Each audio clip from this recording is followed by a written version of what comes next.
संनाय खावनाय टाइम जालायबाय सनाफोर मा संगोन मा मागोन जालायबाय दिनै आङो नाफाम बिदैसो जागोन सनाफोर नाफाम बिदै नै नाफामाबो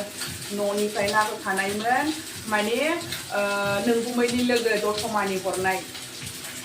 बिराद गोथावखा थेंक इउ नोंथांनिसिम नै बिराद मोजां नाफामा होमबा बे नाफामखौनो आङो दिनै ना गोरान एसे होलायनानै दै जानो सानबाय आरो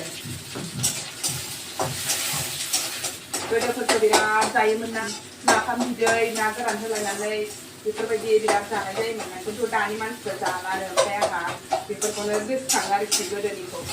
जानो लुबैलायबाय नालाय दिनै होसैलाय संसैलाय ना गोरान नै ना गोरानखौ एसे एवथ्रमनानै लानोसै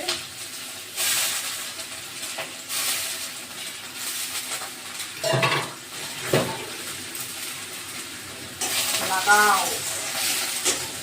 सेक्सि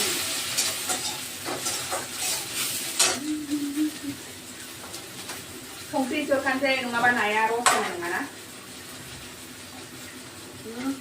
गासाव हरखानोसै नांनायनि नाफामखौ एवाहाय ओरैनोसो होनानै गुदुं खालामो र' एवला नाफामखौ हालदैबो हरखानोसै एसे मस्ला हरदेरना हरखानोसै आं हामगोन बेबो बाराबा खामबाथाय गोखा मोनजागोन ना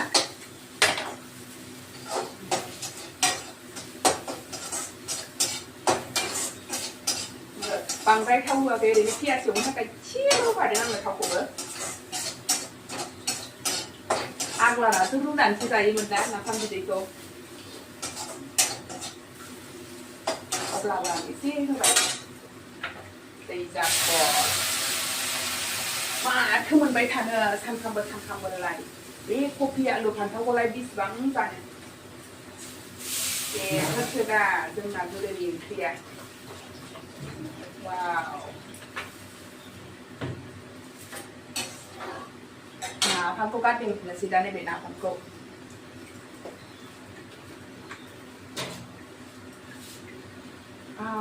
बहुत टेस्टि मोनामखायो ओमफ्राय नै मालिकआ नाफामा गाज्रि जानो हागौ होननानै नारें बिलाइ सोनो थिननायखाय नारें बिलाइ एसे खोबनानै लाबोलायदों माने नारें बिलाइ खोबबा नाफामा गाज्रि जाया जाहैदों ओंखायनो बेखौ खोबदों आरो साम'से साम'नै साम'थाम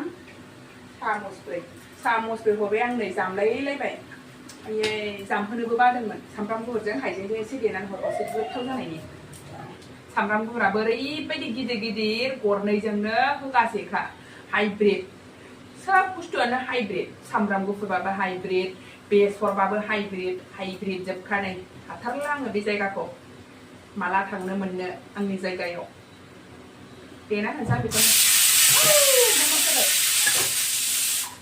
दा नै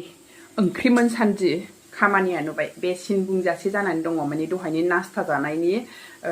बासनफोरखौनो आङो सुवाखै दासो सुना लानोसै आङो केक बानायनो थाखाय हनै क्रिमाबो गरम बानायनानै दङ माने बरफ जायो नालाय बेखौ एसे गलि होनानै लादों आरो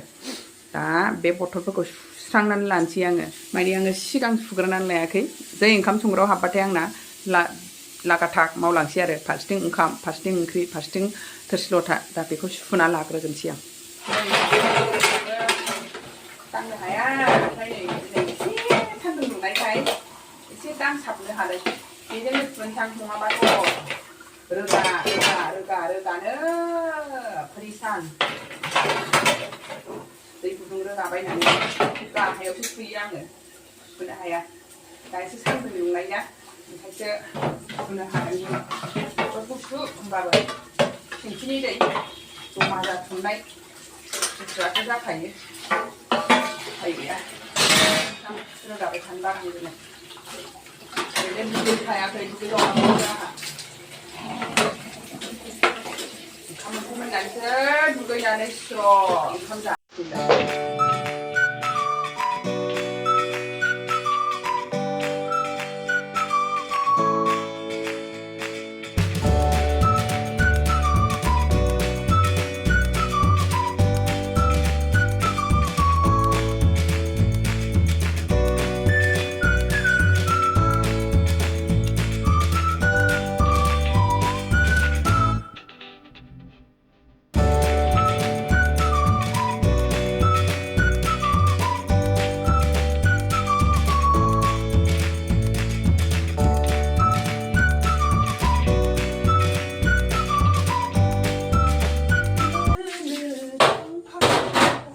जालायबाय सनाफोर ओरै एक साइड आंना खामाना जाबाय ओरै साइड ओंख्रियाबो जाबायानो बरिया जाखाबाय आंना नाफाम बिदैया नै ओरैबायदि मोदोमफ्रुखाबायना दुन्दियाखौबो एसे बुरजा हरसै मैयानि फालं मैद्रु एवनाय दंखायो एसे मैद्रु खनजानो मोनबा नाफाम बिदैयाव साबसिन मुजिसिनो ना जा साइज जाखाबाय नै साखिनायसै नै सनाफोर नाफाम बिदैया नांदोंना नाङाखै संख्रिया एसे साखिनायनि र' साखिनानै नायनि र'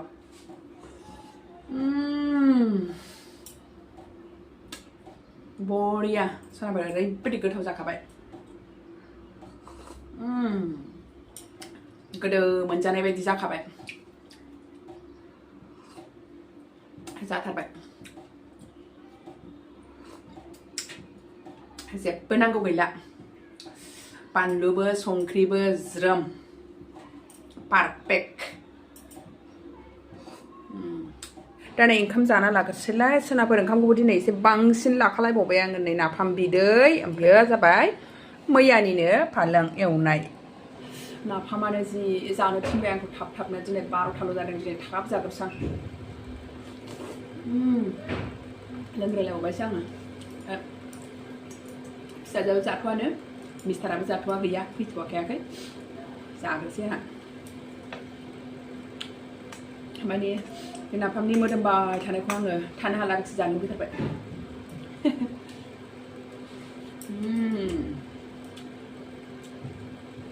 बरिया गोथाव जाखादों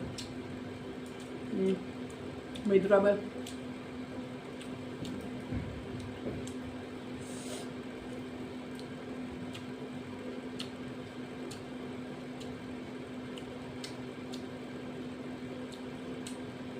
बिराद गोथाव जाखादोंहाय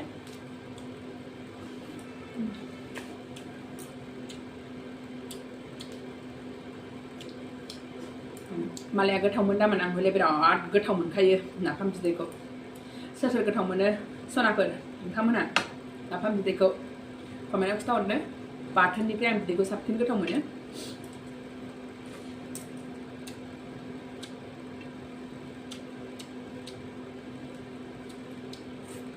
जाखांलायबाय सनाफोर दा ओंखाम जाखांलायबाय थिगसो जाखाबायना आङो माने आंनि फेभरिट नालाय गोथाव मोननायानो ओरैबायदि आरोखि मा होनो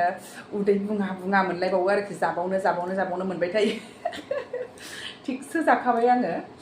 दा मिन्थिया मिस्टारजों फिसाजोंथ' जागोन ना जाया बेखौथ' मिन्थिया आङो माने आङो मिस्टारखौ दासिमबो हाबा जाखांनायनिफ्राय मालाबाबो बेबायदि नाफाम बिदै संनानैबो होफेराखै आरो जानायबो नुफेराखै आरोखि न'आवबो आइखौबो संनाय नुफेरलाबायाखैमोन आंनि बिखुनजो आइखौबो दिनै फार्स्ट टाइम आङो हाबा जाखांनायनि उनाव दिनै फार्स्ट टाइम संदों खय बोसोर जाखो 18 बोसोर जाबायदां हाबा जानाया दिनैसो नाफाम बिदै संदों आङो ओमफ्राय जागोन ना जाया आं बेखौ बुंनो हाला आरोखि ओमफ्राय फिसाजोआबो मोनजाफेरखायाखै दा जानो ना जाया फिसाजोआथ' आं बायदिखा जेखौ जाया बेखौसो गोथाव मोनखायो नालाय बे फिसाजोखौ जागोन बायदि मोनदां दा मिस्टारासो मा होनो नायनोसै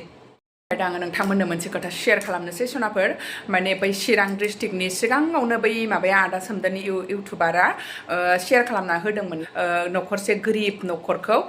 बिसिना माने फंबायाबो थाबायनो हाया आरोखि ओमफ्रायसो बिबाजैयाबो एसे जाम्बि दब ओमफ्राय फिसाफ्रानो साबा आरोखि उन्दै ओमफ्राय सोरबा एसे बिदिनो बोरैबा टाइपनि आरो फिसाफ्राबो सानै ना बिसिबांबाया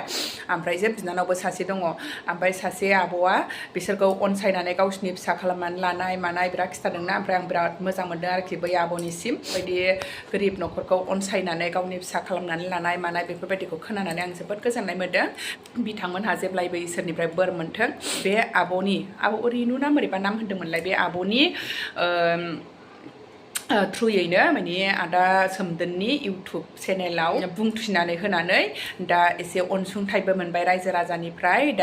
दा फिसाफोरनि थाखायबो माने सार्टिफिकेट डकुमेन्टस बानायनानै होजोब्बाय बे आब'आनो ओमफ्राय न'खौबो एसे फोसाबनानै होदों सोरबा गाननाय जोमनाय कम्बल थम्बल गोबां बुस्थु अनसुंथाइ होदों आरो गोबां मानसिफ्रा बेखौ नुनानै आंबो जोबोद गोजोननाय मोन्दों जोंनि बर'फ्रा गावजों गाव बेफोरबायदि अनलायलायोबा बेसेबां गोजोनथावना सनाफोर बेसेबां जौगालांगोन बेबायदिबा जोङो सासेया सासेखौ बेफोरबायदि मदद होलायलायोबा बिराद जौगालांगोन आरोखि जोंनि बर'आबो सानदों आरो ओमफ्राय खामायग्रा सासेल' सिबाय बै गथ'फोरनि बिफा अरुणाचलावसो खामानि मावो जाहैदों ओमफ्राय जाग्राया 8 जन बेसे खस्थ' नङा होमबा बेफोरबायदि जानायनिखौसो होनो ना न' बांसो लुनानै होनो ना बिसोरनि डकुमेन्टसो खालामनो बेफोरबायदि आरोखि दा बै आब'नि अनसायनायाव दा गासैबो जाफुंजोब्बाय आरोखि दा नोंथांमोननो आङो बे भिडिअखौ एसे शेयार खालामना होनोसै बिदिब्ला नोंथांमोनहा नायलांदो